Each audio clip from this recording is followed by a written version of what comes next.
Morena, apa kabar Morena? Kurang sehat ini bang, makanya cari Kurang abang. sehat, kurang sehat. Morena, kita kemarin sudah sempat tuh ngobrol-ngobrol ya Morena ya. Ya, Oh, dia ngajakin battle. Oke, baik saya terima ya. Saya terima. Baik, saya terima Morena. Oke, Morena.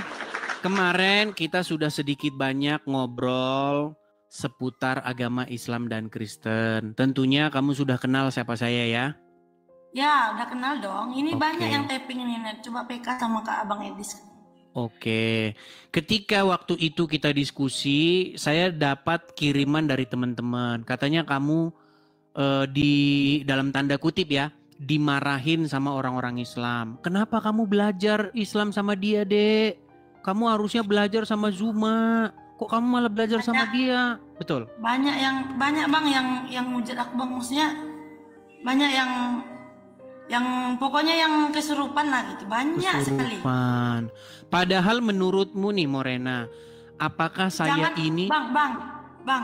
Stop ya kalau tanya tentang itu. Aku sakit kepala kalau dihujat-hujat sama orang. Sakit kepala aku beneran. iya, tapi apakah saya menghujat pada waktu itu Morena? Enggak, aku yang dihujat. Aku. Iya, karena memang begitu Morena. Mereka ingin menyembunyikan sesuatu gitu Morena. Ya, begini Morena, biar kita nggak usah tinggi-tinggi, nanti terlalu tinggi Morena. Gini, Iya orang gini, Batam Kak. Morena, kamu kan Muslim, saya kan Kristen, betul? Adalah wajar kamu memberitahukan tentang keunggulan Islammu kepada temanmu yang Kristen, dan saya yang Kristen juga menunjukkan kebenaran Kristen saya kepada teman saya yang Islam. Itu wajar-wajar saja. Yang Nah, penting tidak maki-maki, tidak saling hujat. Betul? iya gini Bang, Abang kan mau tanya tentang Islam sama aku. Aku kan kemarin sebelumnya udah bilang, aku tuh kurang, bukannya nggak bisa jawab, memang kurangnya pengalaman itu. Aku kan memang orang Islam. Tapi kalau pelajaran terlalu dalam itu aku belum terlalu dalam gitu. Ya, Itu aja sih. itulah alasanmu Morena kenapa kamu masih Islam. Iya, Ya, ya. Jadi gini Morena, saya sudah sering bilang begini. Setiap orang Islam masih Islam, alasannya apa? Karena dia tidak tahu Islam itu apa. Ketika dia tahu, ini mohon maaf nih, ketika dia tahu Islam itu apa, seperti apa Muhammad itu, maka mustahil dia akan tetap menjadi orang Islam. Kenapa kok bisa begitu? Nah, kita kasih contoh ya Morena ya. Kasih contoh saja.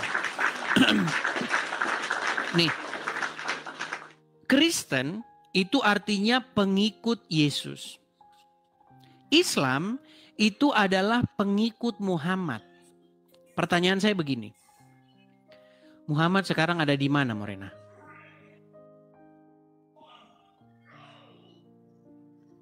Halo, Morena? Gini, secara logis Muhammad ada di kubur, betul?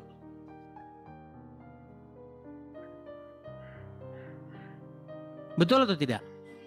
Muhammad ada di kuburnya. Gini aja, kamu mengikuti Muhammad, betul? Jangan baca komentar, Morena. Morena, acukan komentar itu, fokus ke saya. Tatap mata saya. Sorry, Bang. Sebentar, Morena. Matanya, tatap mata saya. Morena, nanti kalau saya buka kacamata, nanti takutnya kamu nanti jatuh cinta sama saya gimana? Gini, Morena. Begini, kamu mengikut Muhammad, betul? Yes. Oke, Muhammad ada di kubur, betul? Nah, berarti kamu adalah pengikut orang dalam kubur, betul? Enggak gitulah konsepnya Bang, ngikut dalam kubur. Oke, coba kau jelaskan Morena. Kamu memang Muhammad itu dikubur. Tapi kan nggak bisa dibilang seperti itu. Masa aku mengikut orang yang dikubur? Loh. Nah, oke, coba kita pelan-pelan, kita atur bahasanya pelan-pelan. Apakah kamu adalah pengikut Muhammad? Iya. Ya. Apakah kamu berarti kamu adalah seorang muslim, betul? Apakah Muhammad di kuburan?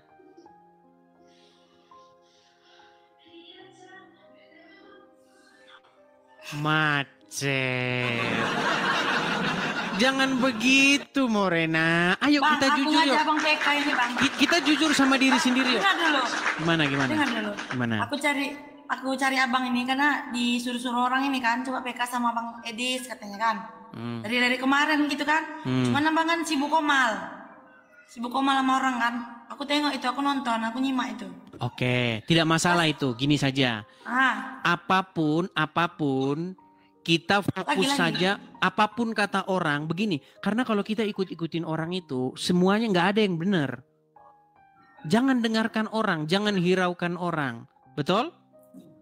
Iya, betul lah itu. Oke, iya karena kita tidak hidup sesuai dengan congor orang, betul? Iya. Congor itu mulut kan? Iya, kita tidak hidup berdasarkan congor orang. Biar seperti kata lagu, biarkan orang berkata apa, oh, betul? Iya. Yang penting aku bahagia, betul? Nah, sekarang gini Morena. Tapi gini Bang, janganlah bahas yang lain. Kemarin kan udah kita bahas tentang Bang, Morena, ini forum, masalahnya forum saya ini forum diskusi antara Islam dan kemarin Kristen. kan udah kita bahas loh. Yang sebelumnya udah kita bahas. Nah, ini makanya teman-teman melihat ya bahwa Morena dia sedang menyembunyikan sesuatu. Jangan begitu Morena, gini. Kebenaran itu tidak akan bisa dirongrong, tidak akan bisa digulingkan oleh apapun juga. Kebenaran akan berdiri tegak, betul? Ya, betul. Nah, sementara tipu atau fata morgana itu adalah kebenaran yang semu.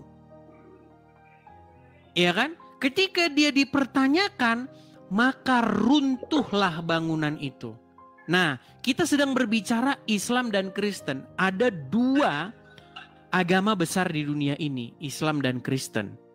Nah, sekarang mari kita uji yang mana yang benar. Tentu saja dengan maksud yang baik, bukan dengan maksud ingin membuat ribut, enggak. Ya, diskusi kemarin banyak yang kesurupan, benar. Iya, mereka yang kesurupan kan.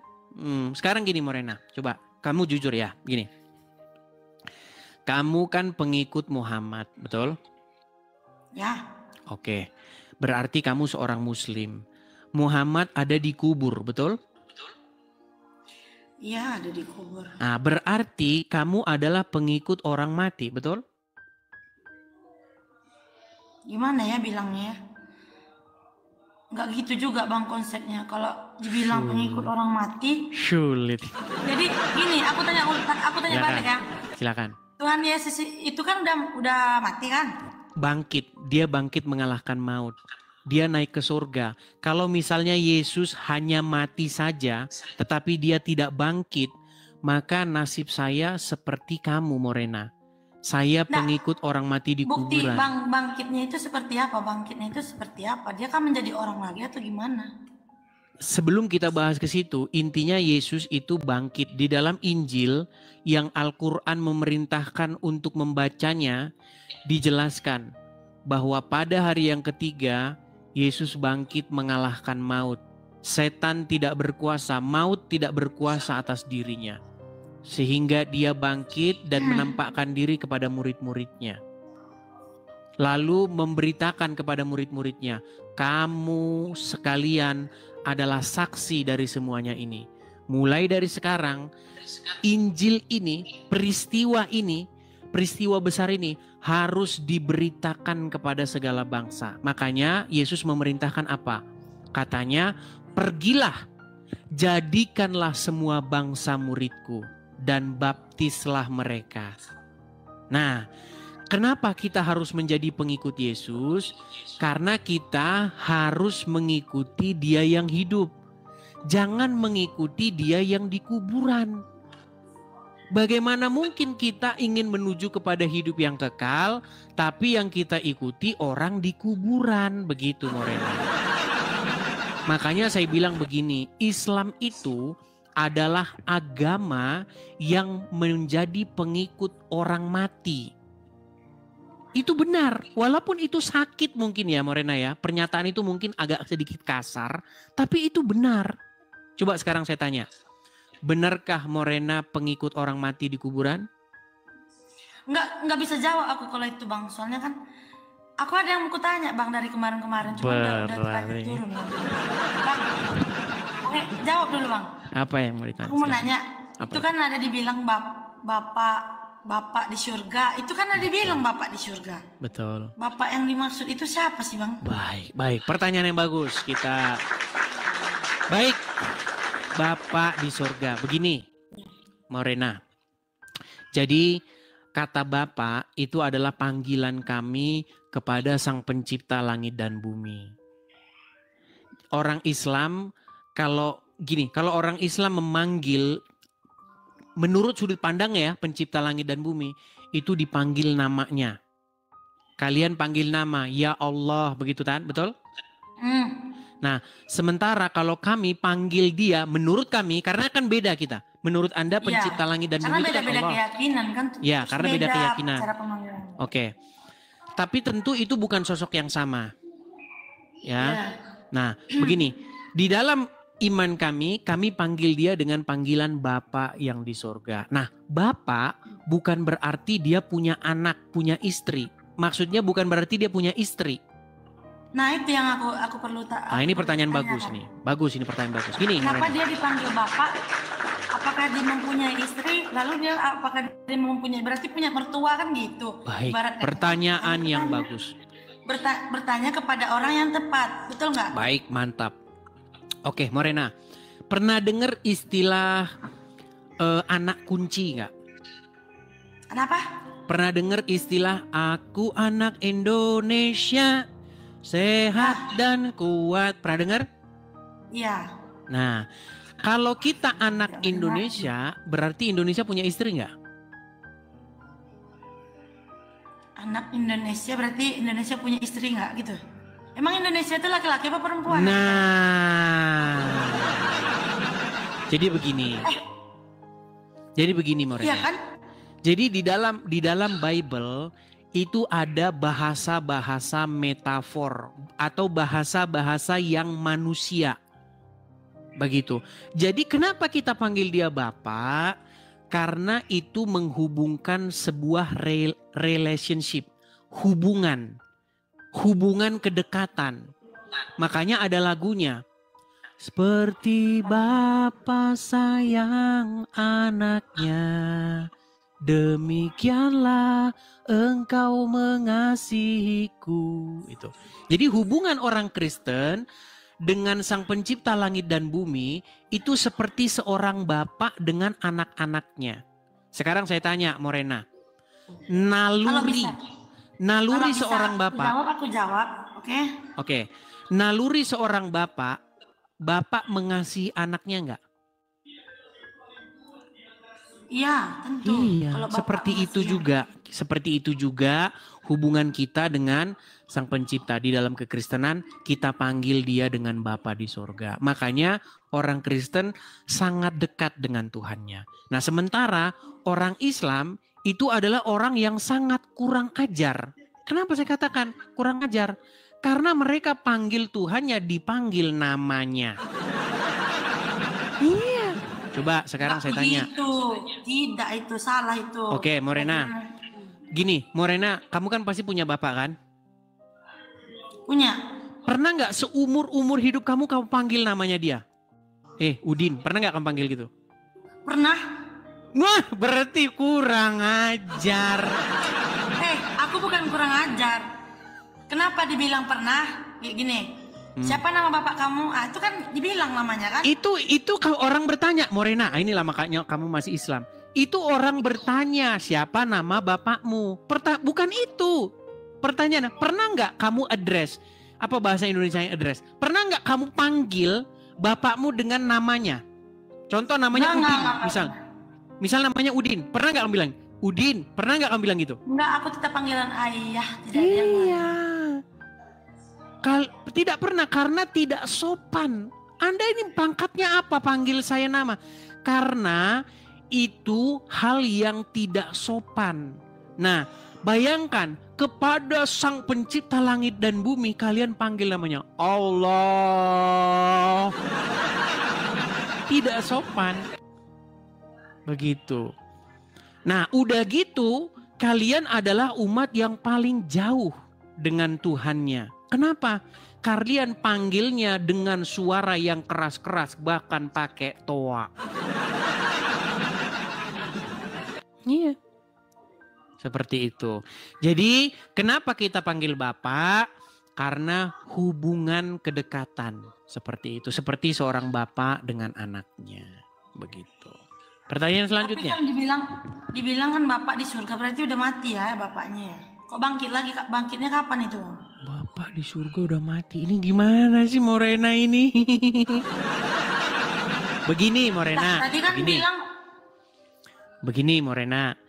Jadi Bapak di surga ingin menyelamatkan umat manusia. Ingin menunjukkan kepada manusia bagaimana cara hidup yang benar. Ingin menunjukkan kepada manusia jalan dan kebenaran, tuntunan hidup. Nah, bagaimana caranya? Maka Bapa di surga itu mengutus anaknya. Anak di sini bukan dalam pengertian bahwa dia itu adalah punya istri. Anak di sini seperti yang saya gambarkan tadi, hubungan. Seperti itu. Nah, Yesus dikatakan di dalam Bible, dia itu sebagai anaknya. Anak di sini bukan berarti Bapak di surga itu kawin terus punya istri. Seperti itu. Apakah Bapak yang dibilang Bapak itu punya nama Bang Dedis? Satu-satu Morena. Jangan kau bacakan. Morena, kamu ada yang ngechat kamu? Tanyakan sama dia begini. Tanyakan sama dia. Ada yang ngechat? Kita pelan-pelan ya supaya saya ajarkan sama kamu. Begini Morena. Jadi Bapa di surga mengutus anaknya. Supaya apa? Supaya setiap orang yang percaya kepadanya tidak binasa. Melainkan beroleh hidup yang kekal. Karena begitu besar kasihnya dia akan dunia ini. Sehingga dia mengaruniakan anaknya yang tunggal datang ke dunia. Supaya setiap orang yang percaya kepadanya tidak binasa. Melainkan beroleh hidup yang kekal. Nah, dengan perantaraan anaknya ini, Bapa di surga ingin memimpin umat manusia. Dengan perantaraan Yesus, Bapa di surga ingin menuntun umat manusia ke jalan yang benar. Makanya kita harus mirip dengan Yesus. Jadi setiap orang itu harus meneladani dia. Bagaimana kita hidup dengan kepatuhan dan kesolehan, dengan tidak bercacat celah. Itu yang ditunjukkan. Sekalipun kita dianiaya, kita tidak membalas. Sekalipun orang mencelakai kita, kita tidak membalasnya. Lalu apa upahnya? Maka kita akan dibangkitkan dan masuk kepada hidup yang kekal. Seperti yang terjadi kepada Yesus. Jadi ketika Yesus setia kepada Bapa di surga, dia taat. Sekalipun dia dianiaya, bahkan dia sampai disalibkan, dia tidak melawan. Dia tetap hidup dalam kesolehan dan ketaatan. Dia tidak menyakiti manusia. Maka Bapa di surga mengaruniakan kepadanya nama di atas segala nama. Sehingga Yesus diberikan kuasa baik di surga dan di bumi. Makanya dia memerintah. Untuk kedatangan yang kedua kalinya dia akan memerintah di bumi untuk selama-lamanya. Nah sekarang begini. Sekarang. Morena, kamu sebagai muslim, kenapa kamu lebih senang ngikut orang mati di kuburan? Kenapa kamu tidak membuka dirimu untuk mengikut Yesus yang hidup? Apa kata Tuhan Yesus? Orang buta tidak akan bisa menuntun orang buta karena keduanya akan jatuh ke dalam lubang. Makanya yang menuntun seseorang itu hanyalah Tuhan Yesus. Jangan Muhammad. Kamu kan telah membuat dirimu dituntun dipimpin oleh Muhammad. Makanya alamatmu sama seperti alamatnya Muhammad. Sementara kami ke Kristen, alamat kami sama seperti alamat Yesus, yaitu kepada surga. Sementara alamatnya Muhammad di neraka. Menurut Al-Quran, orang Muslim itu wajib masuk neraka. Mau saya tunjukkan ayatnya?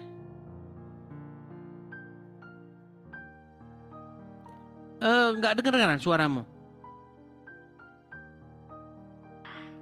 Gimana bang? Ngelek. Menurut Al-Quran, umat Islam itu alamatnya itu adalah neraka. Kenapa dibilang begitu? Karena di dalam surat Maryam ayat yang ke-71 dikatakan, sesungguhnya kamu sekalian itu wajib mendatangi neraka itu. Hal itu bagi Tuhanmu adalah sesuatu yang sudah ditetapkan. Coba buka surat Maryam ayat 71. Ada Al-Quran di situ?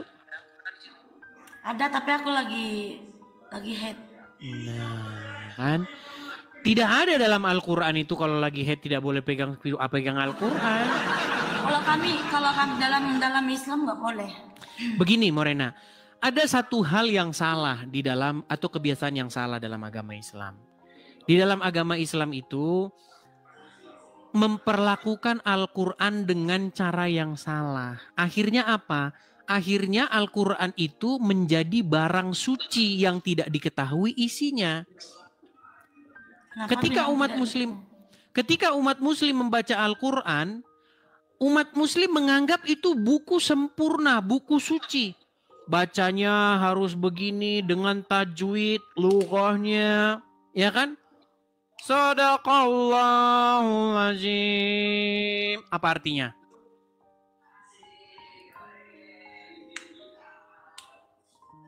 Enggak tahu. Iya. Contoh, ketika umat muslim ingin membuka Al-Quran, maka dia akan memulai mengatakan, A'udzubillahi minasyaitonirrajim. Apa artinya? Tidak tahu juga. Nah, ini satu kritik ini kepada umat muslim. Ini nggak salah loh Morena. Saya bilang begini, umat Islam telah memperlakukan Al-Quran itu seperti sebuah mantra. Yang kalau dibunyikan maka akan menimbulkan pahala, akan menimbulkan hati yang tapi tidak tahu apa isinya. Ini kesalahan umat Islam memperlakukan Al-Quran. Padahal kalau kita membaca Al-Quran harusnya supaya kita tahu isinya. Supaya kita bisa mengambil pelajaran. Nah, kalau kalian membaca huruf-huruf Arab tapi tidak tahu artinya, pelajaran apa yang kalian ambil? Betul? Betul? Udah berapa kali? Udah. Nanti habis ini nanti pasti banyak lagi yang inbox kamu Morena. Iya. Kenapa kau hadapi itu katanya? Tapi begini Morena. Ketika kamu diskusi dengan saya, adakah saya menghujat agama Islam? Itu kan ngomongin Muhammad kan, kayak gitu. Bukan. Ketika kamu diskusi dengan saya ini, adakah saya menghujat agama Islam? Lah menurut orang ini kayak mana? Aku dihujat lo habis-habisan sampai 2 hari. Ya itulah makanya saya bilang karena umat Muslim itu tidak biasa mempertanyakan agamanya. Umat Muslim itu seperti orang yang disuruh minum pil, nggak tahu apa pokoknya telan. Jadi yang kalian sembah itu Bapak di surga apa Yesus itu beda ya? Baik, disembah itu diapain sih? Apa pengertian sembah itu? Lah, yang tahu kan cuman kalian orang disembah. Begini, atau baik. Apa ibadah Ya. gitu kan. Jadi banyak orang tidak tahu apa artinya ibadah, Morena. Ibadah itu berasal dari bahasa Arab. Kata dasarnya itu adalah abdu. Artinya hamba. Dari huruf ain, ba, kemudian huruf dal. Maknanya adalah hamba. Abdu itu artinya hamba. Nah, pertanyaannya sekarang, kepada siapa saya menghambakan diri? Kepada Bapa di surga. Bagaimana cara menghambakan diri kepada Bapa di surga? Dengan menghambakan diri kepada Yesus, anaknya. Bagaimana cara menghambakan diri kepada Yesus? Dengan menghambakan diri kepada Roh Kudus. Sekarang begini, kita ini kan tidak melihat Bapa di surga. Kita tidak melihat Yesus, nggak ketemu. Nah, di dalam kekristenan ada yang namanya Roh Tuhan, Roh Kudus. Nah, ketika Roh Tuhan itu tinggal di hati seseorang, maka Roh Tuhan itulah yang akan mengontrol seseorang tersebut. Nah, kita mengabdikan diri nih kepadanya.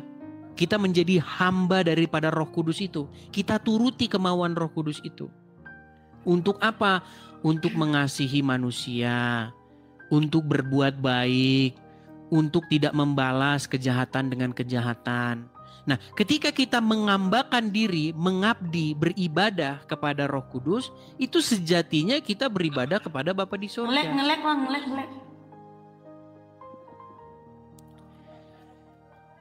Ngelek. Ya, makanya begini. Saya mengerti Morena, kamu mungkin banyak membacakan komentar, kamu tidak mendengar saya. Tapi begini teman-teman, percayalah teman-teman, kalau Morena tidak dengar, yang dengar itu penonton. Jadi kalian jangan terlalu ini. Kalau Morena dia sibuk membaca komentar, ada orang nonton di bawah, mereka dengar. Gitu. Jadi maksud saya begini Morena. Maksud saya begini, kepada pertanyaanmu tadi, kepada siapa kamu beribadah? Kepada Bapa atau kepada Yesus? Gimana? Ngelek loh, beneran.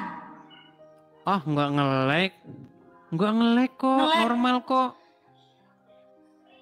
Enggak ada ngelek-ngelek. Ah, kamu alasan saja. Astagfirullah. Jangan astagfirullah, di dalam agama Islam boleh berbohong loh. Morena, di dalam agama Islam suaranya itu, coba tanya sama penonton. Dalam agama Islam tuh boleh bohong Morena. Boleh berdusta. Enggak bohong, ngelek beneran, ngelek. Tadi ngelek apanya? Suaranya kayak ayam, kayak ayam bekokok. Ya, itulah teman-teman ya, karena dia masih menjadi pengikut Muhammad. Makanya kan saya sudah pernah bilang, kenapa saya itu lebih banyak Kenapa saya lebih banyak menjelaskan Al-Quran, lebih banyak menjelaskan Muhammad? Karena begini, di dalam pengalaman saya memberitakan Injil, yang menjadi penghalang seseorang menerima Injil itu adalah Muhammad dan Allah. Begitu. Jadi kalau seseorang sudah meninggalkan Allah dan Muhammad, maka pintu hatinya akan terbuka kepada kebenaran.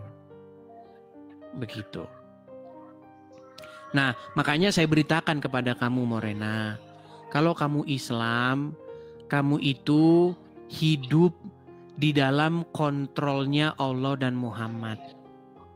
Jadi Allah dan Muhammad lah yang mengendalikan kamu. Nah, sementara kalau kamu masuk Kristen, maka kamu akan hidup di bawah kontrolnya Bapa di surga, Yesus dan Roh Kudus. Nah, saya pengen mengundang kamu untuk menjadikan Bapa, Yesus dan Roh Kudus sebagai penguasa kamu. Dan berhenti menjadikan Allah dan Muhammad sebagai penguasa hidupmu. Kalau kamu menjadikan Allah dan Muhammad sebagai penguasa hidupmu, tidak dalam waktu yang lama lagi loh. Nanti kamu akan ke Arab menciumi batu di sana. Iya. Bahkan bisa-bisa nanti kamu minum air kencing unta. Seperti para pendahulu-pendahulu kamu yang sudah berangkat duluan ke sana. Ya udah baca gitu. Iya, dia nggak nyimak saya tahu. Dia lagi bacain kolom komentar. Ya nggak apa-apa lah ya. Oke Morena gitu ya. Gitu ya Morena ya. Saya harap kamu berhenti untuk mengikuti orang yang sudah mati di kuburan. Janganlah kau serahkan hidupmu dipimpin oleh mayat di dalam kubur yaitu Muhammad. Tetapi serahkanlah hidupmu dipimpin oleh Yesus yang hidup. Saya rasa itu saja pesan saya kepada kamu Morena. Suatu saat nanti kamu akan mengerti perkataan saya. Gitu aja ya. Oke bang. Oke, Makasih, Bang. oke. Sama-sama Morena. Saya turunkan ya. Semoga kiranya Morena mendapatkan petunjuk dan kebenaran. Ya.